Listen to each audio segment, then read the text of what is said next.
So today we're going to talk about the air intake temperatures and the Processwest intercooler that's helping keep those particular temperatures down. It's quite a fitting time to talk about temperatures, given that it's 39 degrees Celsius here in Melbourne today, so it's a bit of a stinker.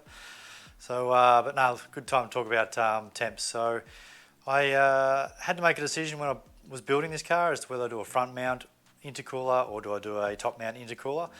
And of course, working out all the differences between front mount and top mount, we worked out the front was going to be too far away for the engine, which then in turn increases turbo lag. So I didn't want too much turbo lag. I wanted this to be quite a responsive car. So I went down the path of doing a top mount intercooler. So I had to look at, okay, what options did I have in terms of top mounts? And Processwest was probably one of the ones that stuck out because it has what they call a verticooler. So it sort of sits on a 45-degree angle. It sort of worked with the concept I was going with the ducts. So as you know, and it's quite one of the features for this particular car is the NACA ducts in the side windows. So I had some custom glass made to fit those NACA ducts, which run some ducting tube to the shroud for the Processwest intercooler. And behind that shroud sits a couple of little fans. So they look like little computer vans, but they're 12-volt fans, and they do a really good job. So what it allows it to do is keep the intake temperature temperatures down about 2 to 5 degrees higher than ambient temperature. It's a bit of a mouthful. 2 to 5 degrees higher than ambient temperature. When I'm driving, no issues with airflow. When I stop or sitting in traffic, the fans are doing their job in keeping that temperature down, so the heat soak is almost minimal, to be honest. So really good, do a great job. Obviously, if I sit at a set of traffic lights for too long, or I sit in a car park, turn the car off, come back in about 10 minutes, the heat soak is there. That's pretty much normal. It'd be the same if the engine was in the front. So. So what I'll do is I'll show you around the intercooler and what I've done in that respect. I've also got another little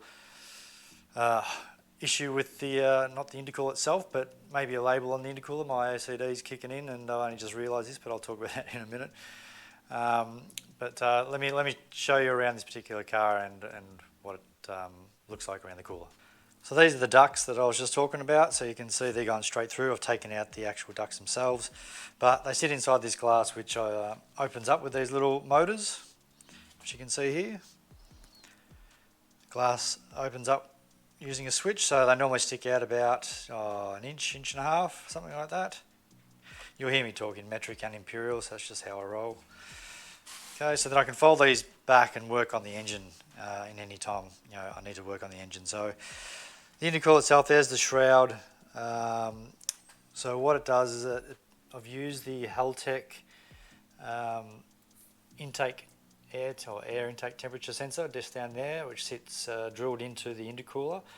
That sits just before the throttle body to try and give it the best reading into the IC7- and into the Haltech Elite.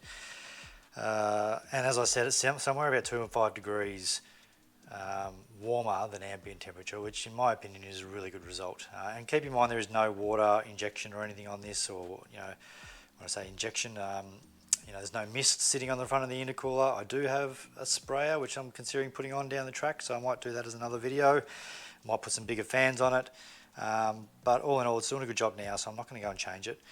So the shroud itself is the original Processwest intercooler. However, I've just modified it to take these 4 different ducts or hoses. So one thing you'll see, and I guess when most people look at a car, especially the WRXs, you look from the front of the engine and you see the intercooler, and has this lovely Processwest intercooler sticker which looks awesome. It really tells you what type of intercooler it is. Nice silver grey, matches my theme, and it looks good from the side, but unfortunately most people want to take photos from the rear of my car through the back window, and this is what you get when you look at it. Yes, it's upside down. So it's only been 18 months since I've built this car and had it this way, and I've never really taken notice of it. I don't know why. Maybe I don't look in the window too much from the back, but my OCD kicking in and says, you know what, I'm going to have to turn that around. So I contacted the guys at Processwest, said, how do I go about buying some of these stickers? Sent them some pictures of the car and the engine, and they said, look, let me send you a couple out in the post, and you can do what you want with them. So I'm going to turn that sticker around and make sure that it sort of looks right from the back. So I'll do a quick time lapse on that in a minute. But before I do, I'll just show you the intake air filter and piping that I've just created when I built the car. Let's get this camera into the engine bay here, squeeze that in.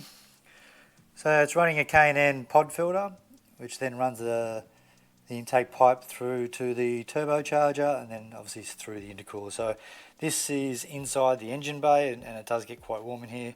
Probably does get some heat soak, as you can imagine. So this is where the intercooler is really important. So try and reduce that heat soak. So I've got this other duct on this side. Both ducts on the car run straight into the intercoolers, 4 of them. Normally it sits another inch or an inch and a half out here, as I said.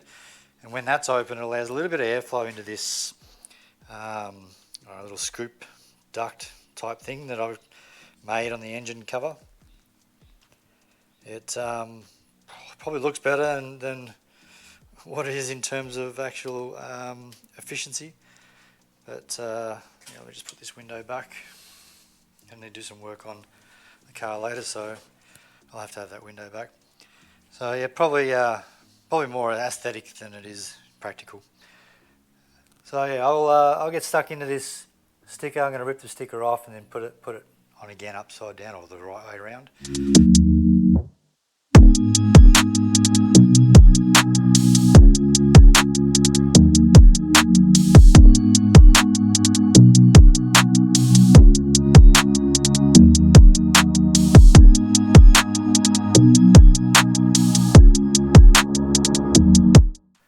So there you go, that's the intercooler side of the car, including the intake.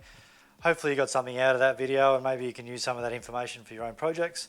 That's pretty much it for this episode. I'll keep posting these short videos, so if you haven't already, subscribe to the channel, share it with your mates, and I'll keep putting out more of these type short videos on the build of the car or on things that I'm going to do. So hopefully you liked it. Till next time, cheers, bye.